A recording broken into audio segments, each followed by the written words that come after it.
Watching NewsX. NewsX has gone ahead and accessed the letter that has been written by Dr. Allah Nazar Baloch.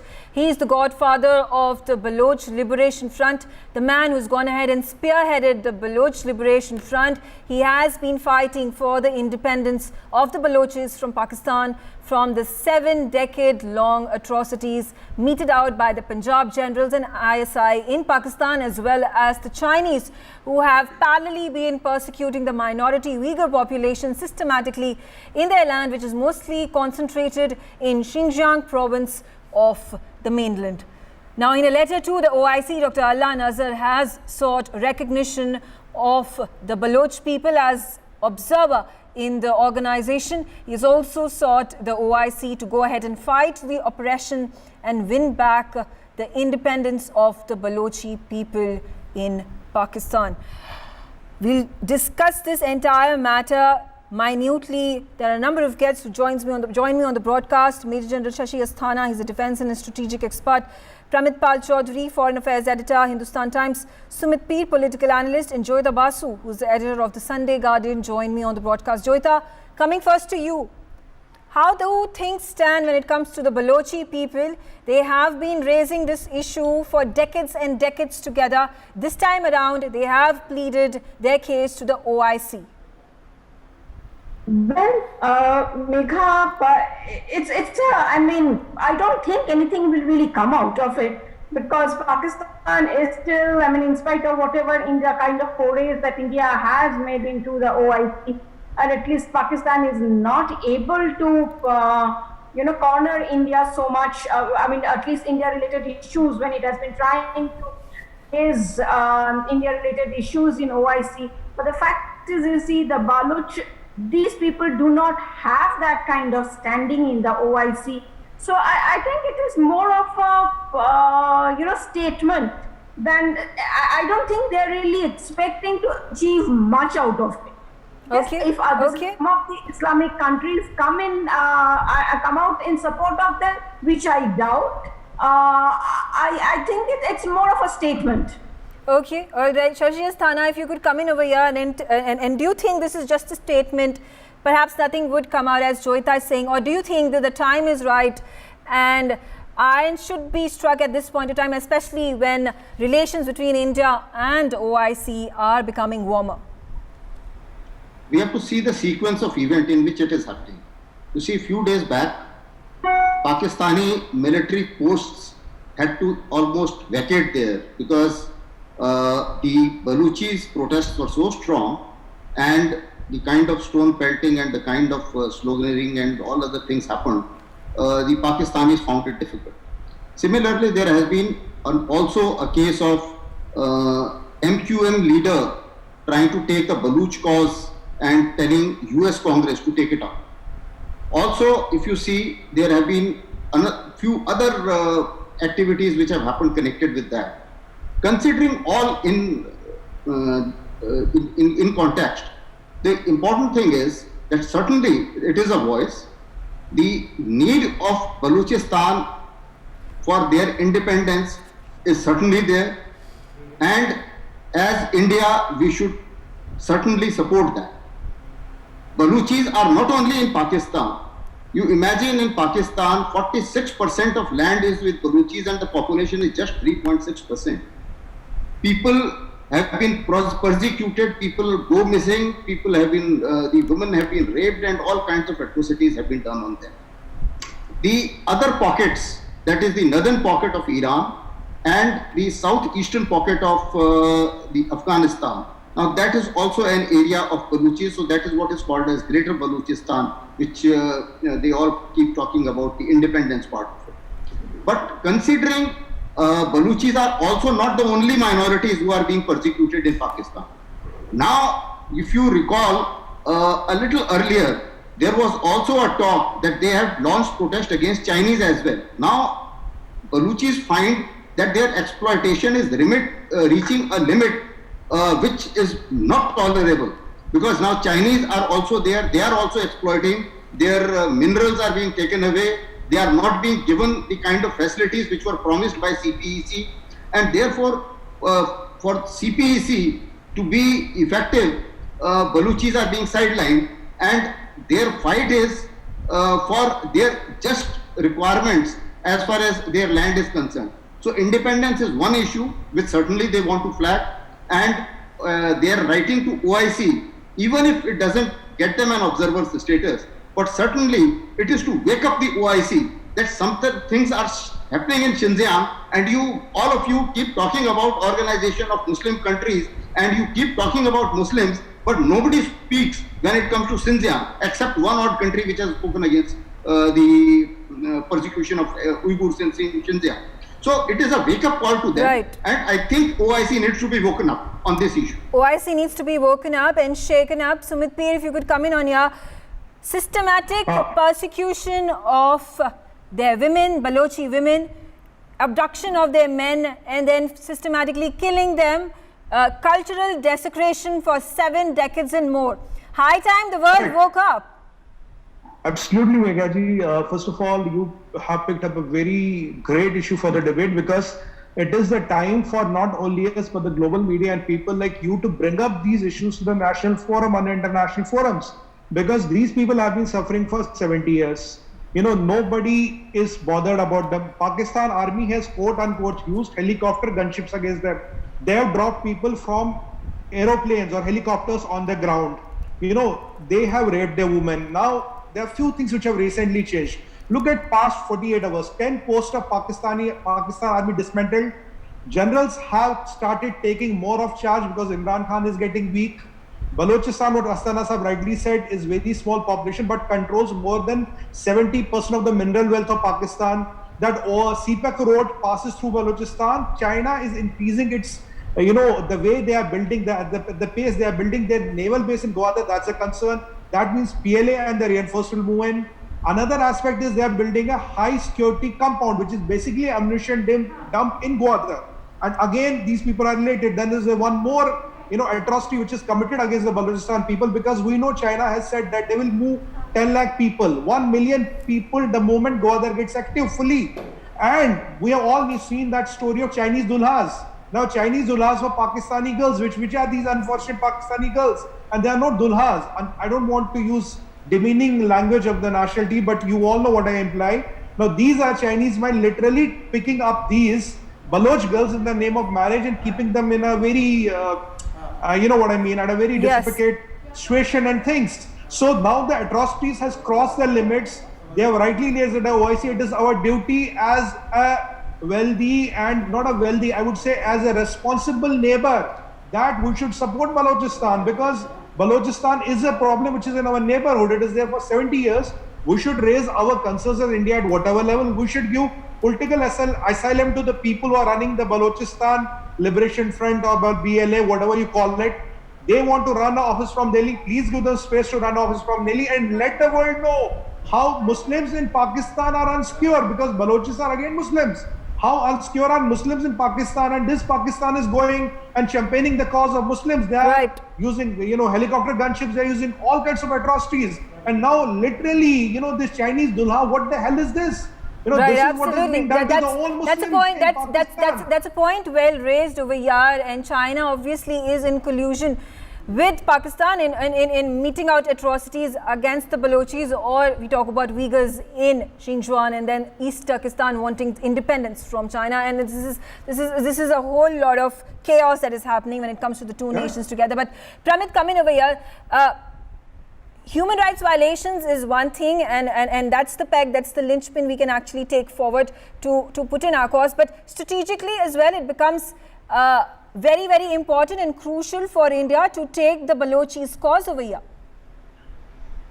Well, we have supported the Baloch in the past. The Baloch Liberation Army and possibly the Baloch Liberation Front, which Allah Baloch is the leader of, are believed to have received support from India in the past. These both Murray tribes-based insurgencies, and that has traditionally been the one closest to India, and going back to the Cold War years, because they also used to receive support from the Soviet Union at one point.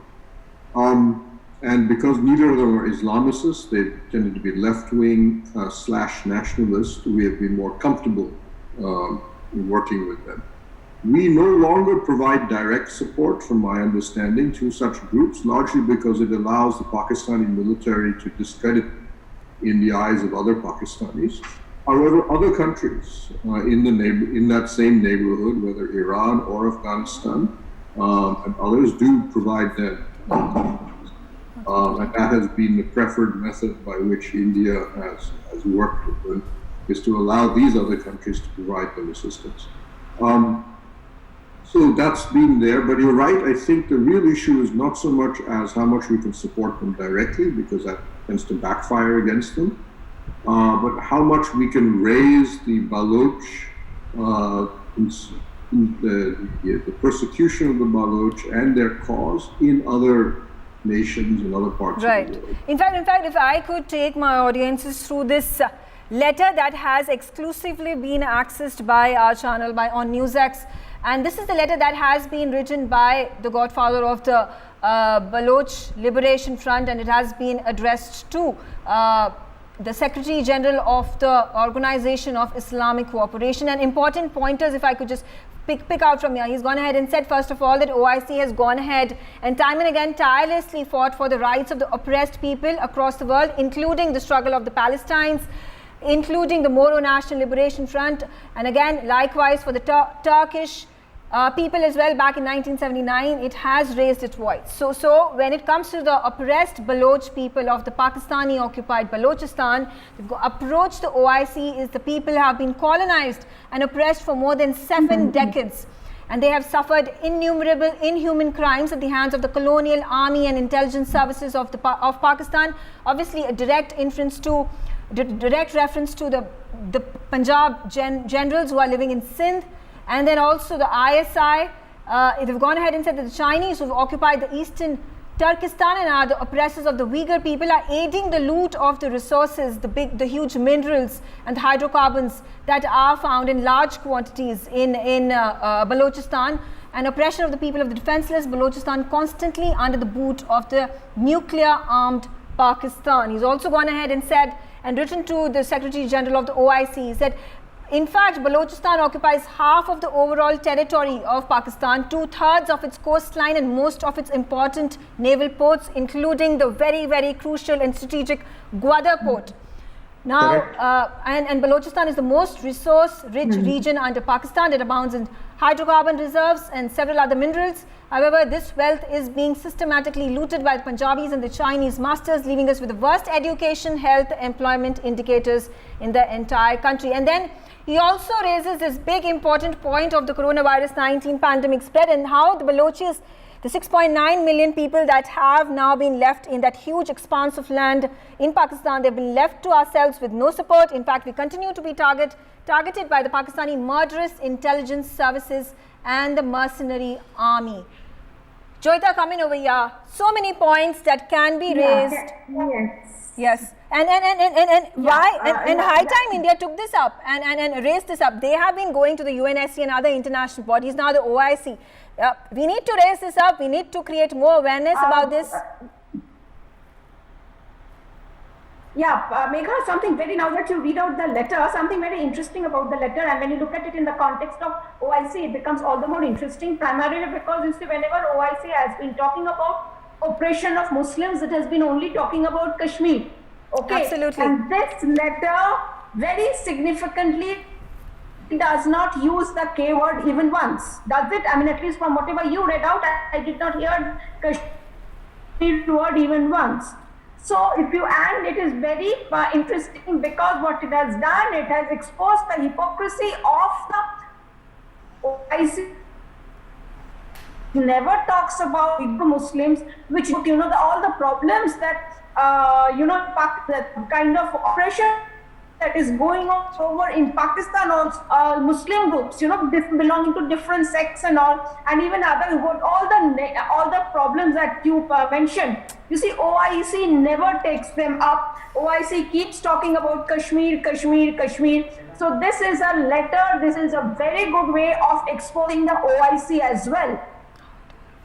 Right, absolutely. Good way and a strategic way of going ahead and exposing the OIC. But also Shashi Asthana, coming back to you, things are changing between the OIC and India. It was Nirmala Sitharaman, the foreign minister, who was invited by the OIC for one of their block meetings that happened last year. And then also OIC categorically telling Pakistan to not raise the Kashmir issue. So winds of change when it comes to the OIC and how it looks at India and Kashmir?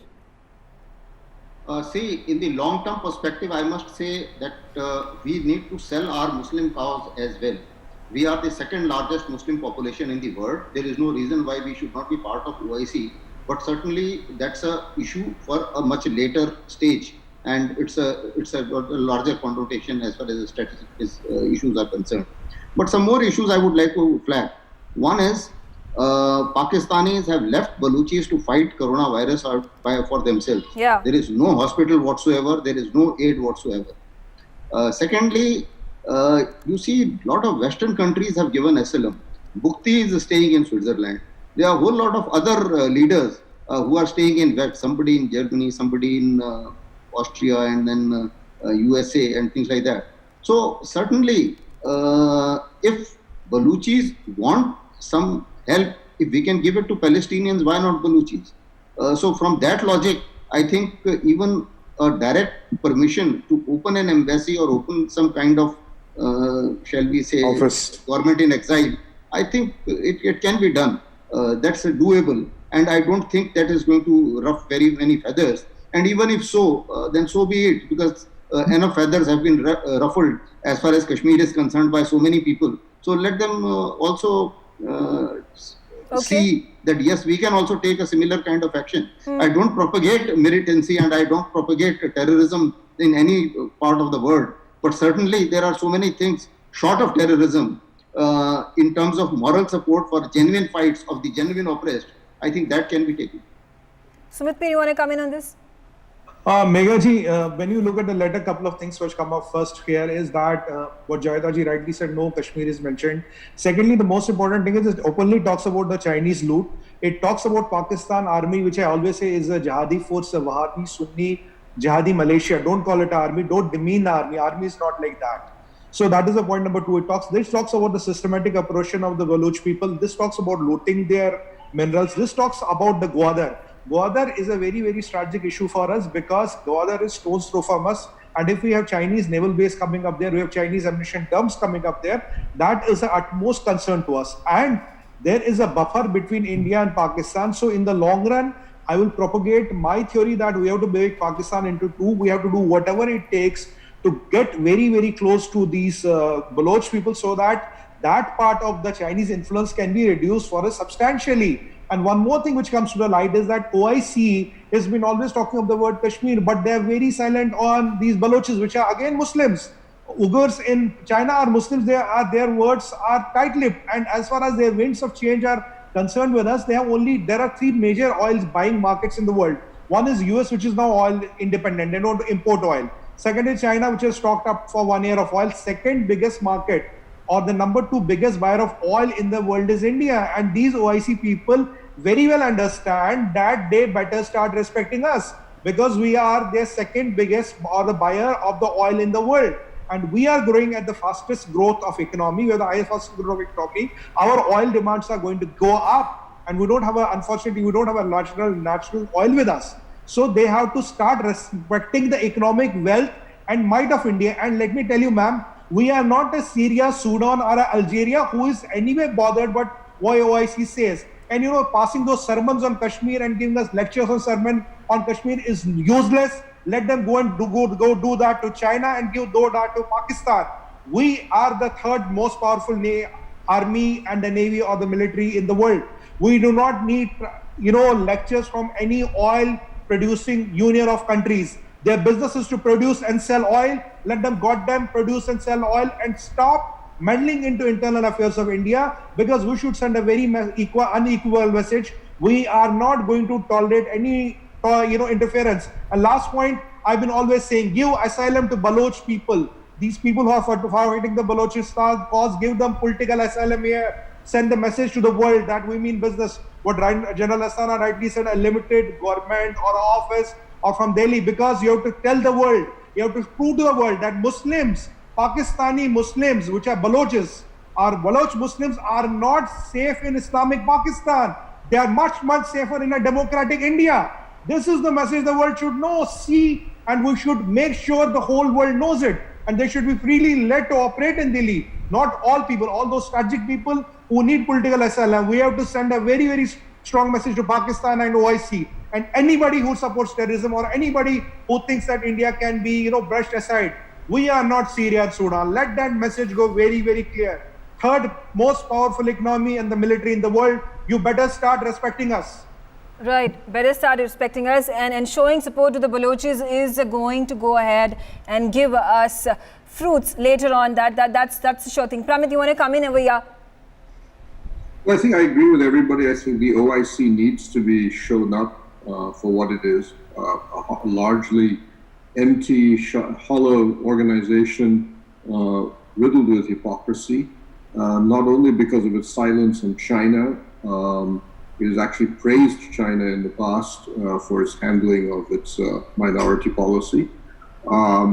And second, which is the interesting thing I thought about the Baloch thing, for the first time, or at least the first time that I know of, you have a group that is a Muslim group, representing a Muslim minority population within a Muslim majority nation, saying that we are being persecuted, we need to have a special status within the OIC, even though we are part of a larger Muslim nation. And that's an interesting trend, because if that should be propagated or accelerated, it would be useful. India now has at least a number of friends in the OIC. We have a better relationship with the United Arab Emirates. We have a very interesting relationship developing with Saudi Arabia. Oman has always been our close friend. We need to be lobbying some of them to say that, okay, we get that we can't stop the Secretariat of the OIC from denouncing us in Kashmir, though we've tried, but it would be very nice if you would allow organizations like the Baloch to get observer status, because that would slowly chip away at, should we say, the consensus position on India and Kashmir, and the pro-Pakistani position that a lot of the Secretariat of the OIC continue to have. Absolutely. That's one of the ways. Yes. And I would like to ask Joyita also this question. Joyita, just a couple of days ago, there was a Balochi activist who was joined with us on the broadcast, and he mirrored the same sentiments that have been written in this letter and sent to the OIC Secretary General over here. Like Sumit Peer rightfully mentioned that, there needs to be a consulate, there needs to be an office in the capital, in New Delhi. Send out a message to the Balochis that we are there for you, we are helping you out over here, we are standing by you, you do not need to be feared by the Pakistanis and the Chinese. What more can be done? Perhaps we send out our diplomats in Pakistan, in Balochistan especially, and fight out these atrocities that are being meted out every week. There is some news coming. There's one news that came in that 5 of these Balochis were killed in a shootout in broad daylight in a hotel. And then there were women that were gone ahead and raped. There were people who were abducted. Their religious structures have been desecrated. In the past few months, news has been coming in. So diplomats need to be sent their way to give them assurance, to also ensure human rights violations are to the minimum at least. Well, I'm not very certain whether our diplomats will be allowed to go there openly and all. We have seen the kind of restrictions that Pakistan can place and all. So I don't think that is going to be very easy. But yes, what we have been, in fact, there has been a lot of pressure in terms of, or at least a lot of voices have been talking about having a government in exile, some kind of a formal office for the Baloch in New Delhi.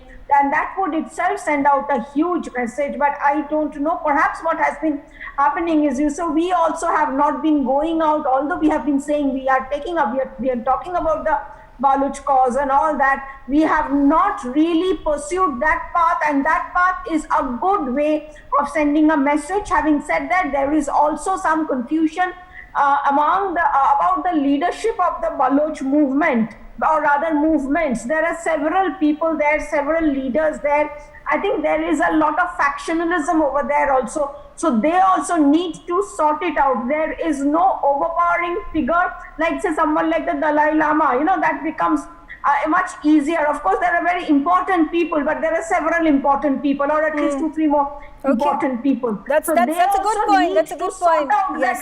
Sort out, perhaps have a political system, a local administrative system in place. If the government of Pakistan allows it, obviously it wouldn't, but then somehow a rebellion that needs to come out in a systematic way. Last words, Shashi Hasana, and then I wrap this up.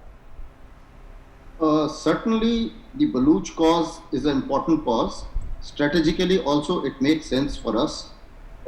Even from the strategic angle, certainly, if we are looking, if Pakistan is looking at trying to do proxy in Kashmir, I don't think we can fight the war of present day, that is information war of the present day, from the way it was being fought in Mahabharata, that at the end of the day, everyone used to get together and there were no friends or enemies. So therefore, I think there is time that we also change gears in a manner that Balochistan has a separatist tendency.